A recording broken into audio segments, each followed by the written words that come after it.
और चलिए अब बात करते हैं बिहार की सियासत की। बिहार में कैबिनेट विस्तार, बिहार में मंत्रियों की शपथ की तैयारी शुरू हो गई है। राजभवन पहुंचे हैं राज्यपाल आरिफ मोहम्मद खान। शाम 4 बजे मंत्रियों के शपथ ग्रहण समारोह होगा। बीजेपी के 7 विधायक मंत्री पद की शपथ लेंगे। मंत्रिमंडल से जातीय समीकरण को साधने की कोशिश देखने को मिल रही है। संभावित मंत्रियों में राजपूत, भूमिहार, कुर्मी, संभावित सूची में कुशवाहा, दलित और वैश्य। पटना में मंत्रियों की शपथ की तैयारी चल रही है। राज्यपाल आरिफ मोहम्मद खान राजभवन पहुंचे हैं। मंत्रियों की शपथ शाम 4 बजे होगी।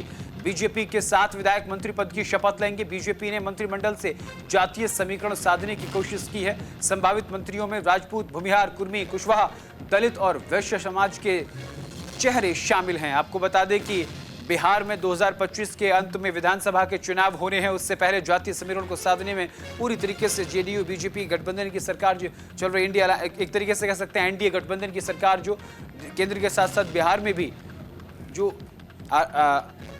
गठबंधन है वो देखने को मिल रहा है।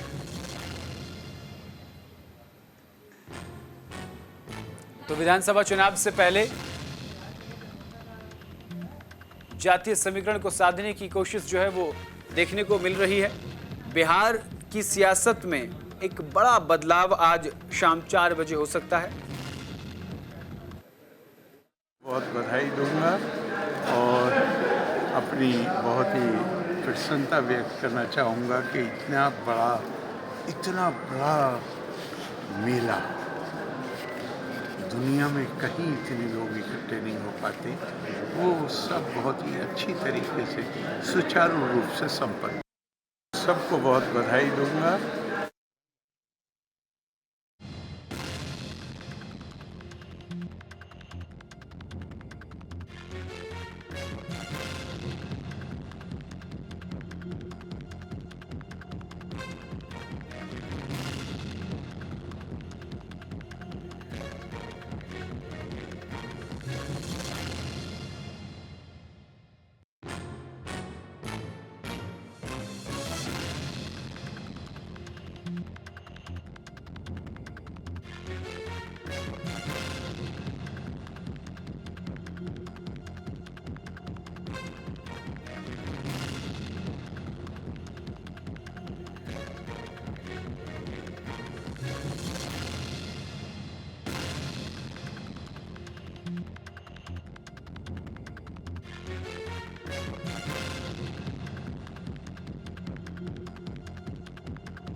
चलिए अब हम आपको ग्राफिक के जरिए बताते हैं।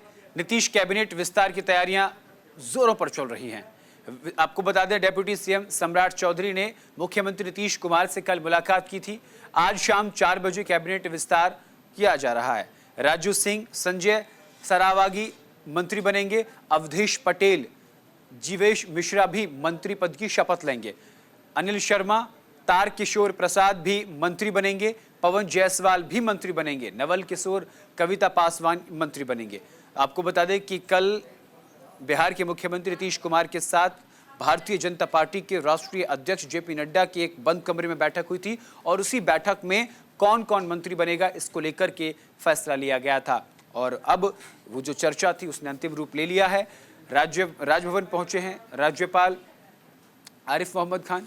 और शाम 4 बजे खबर सामने आ रही है कि दिल्ली से कई बड़े मंत्री जो है, कई बड़े नेता भी बिहार पहुंचे हैं और आज बिहार में एक बड़ा परिवर्तन जो है देखने को मिल सकता है।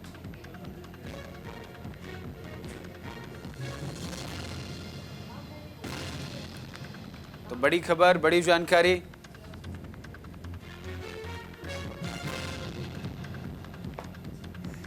आपको बता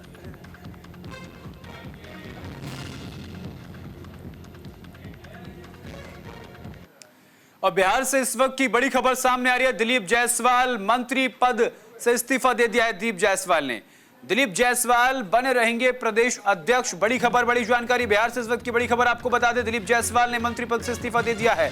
हालांकि बिहार बीजेपी के अध्यक्ष वो लगातार बने रहेंगे। कि जैसे सम्राट चौधरी डेप्यूटी सीएम बने, उसके बाद एक बड़ी जिम्मेदारी जो है वो सौंप दी गई थी कि कौन बनेगा अध्यक्ष। अब खबर निकलकर सामने ये आ रही है कि दिलीप जायसवाल ने मंत्री पद से इस्तीफा दे दिया है। हालांकि बिहार बीजेपी के वो अध्यक्ष बने रहेंगे। तो बड़ी खबर, बड़ी जानकारी। आपको बता दें कि आज बिहार में बड़ा परिवर्तन होने जा रहा है। 7 विधायक मंत्री पद की शपथ ले रहे हैं। इसी बीच ये भी खबर सामने थी कि दिलीप जायसवाल मंत्री पद पर बने रहेंगे, लेकिन अब खबर यह सामने आई कि दिलीप जायसवाल ने मंत्री पद से इस्तीफा दे दिया है और वो बिहार बीजेपी के अध्यक्ष बने रहेंगे।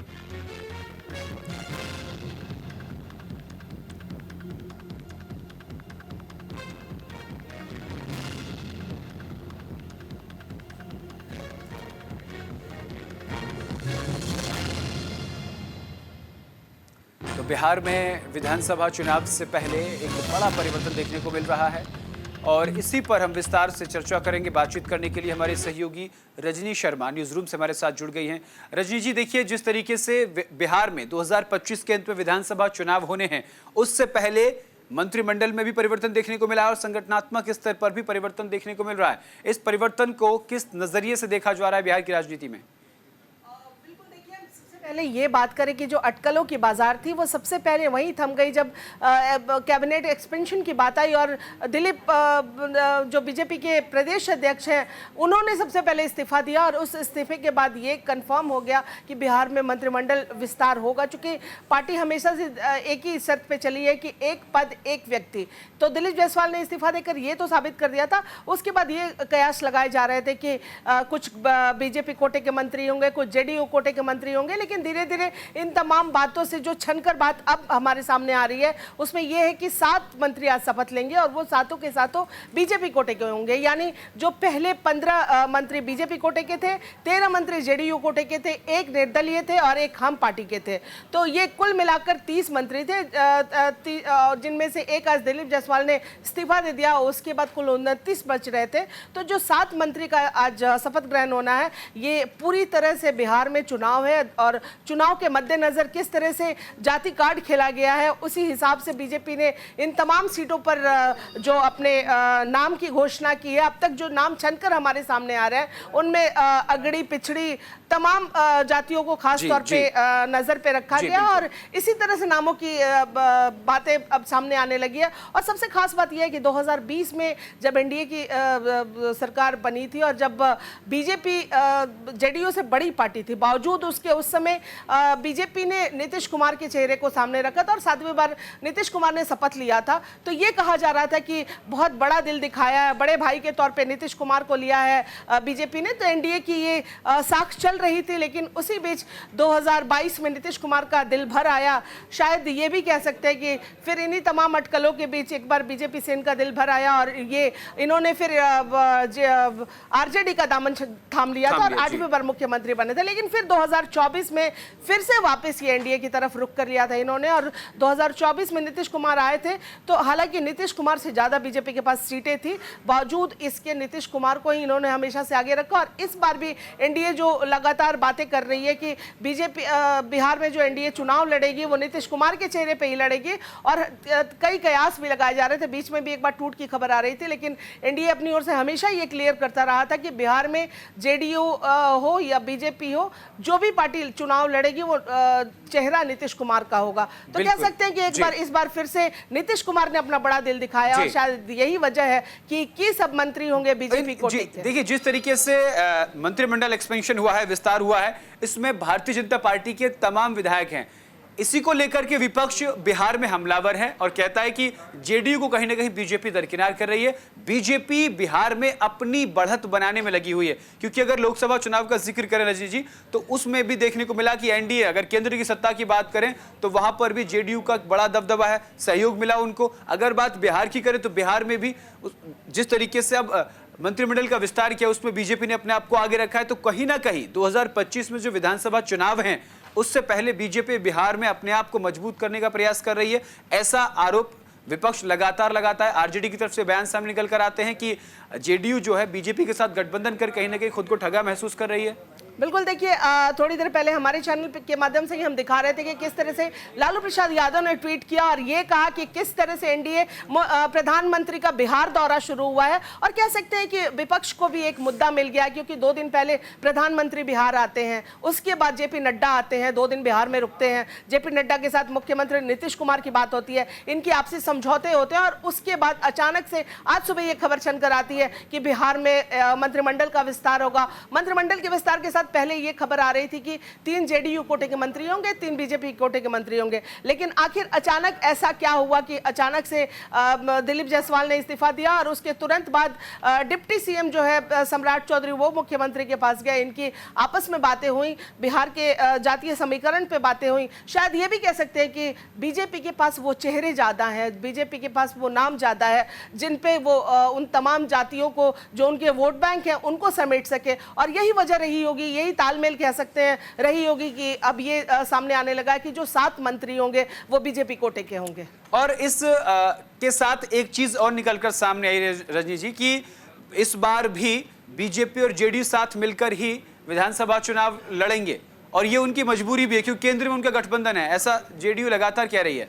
बिल्कुल, देखिए इस बार इनके लिए, एनडीए के लिए थोड़ा टफ जरूर है, क्योंकि इस बार कई और छोटी छोटी पार्टियां बिहार में आ गई हैं। लेकिन कहें तो माफ करेंगे, ये टफ कहना मुश्किल होगा, क्योंकि इनके लिए और राहें आसान हो गई हैं। हाँ, ये जरूर है कि जिस तरह से खबर ये आ रही है कि बिहार में जो यूपीए है वो अब आपस में उनकी टूट आ गई है। कई बार ये भी अटकलें आ रही हैं कि आरजेडी और कांग्रेस अलग अलग सीटों पर चुनाव लड़ेगी। और साथ ही साथ सबसे बड़ी बात यह आ गई है कि किस तरह से प्रशांत किशोर ने खुद को लॉन्च किया है। तो प्रशांत किशोर ने जन स्वराज पार्टी जो लॉन्च किया है, तो वो एक छोटी सी पार्टी जरूर खड़ी हो गई है, जो शायद वो मुस्लिम वोट बैंक है जिन पे जेडीयू हमेशा से दावा करता है, उसको, उस वोट को पोलराइज कर ले। लेकिन ये जरूर है कि चूंकि एनडीए की अभी तक के जो समीकरण समझ में आ रहे हैं, तो उससे यही लगता है कि 2025 का जो आने वाला चुनाव 2025 में बिल्कुल रजनी जी, मैं वापस लौटूंगा आपके पास। इस बीच एक बड़ी खबर सामने आ रही है, बिहार बीजेपी की बैठक शुरू हो गई है। वो तस्वीर हम आपको लगातार दिखाएंगे। देखिए ये तस्वीरें सामने आ गई, बिहार बीजेपी की बैठक,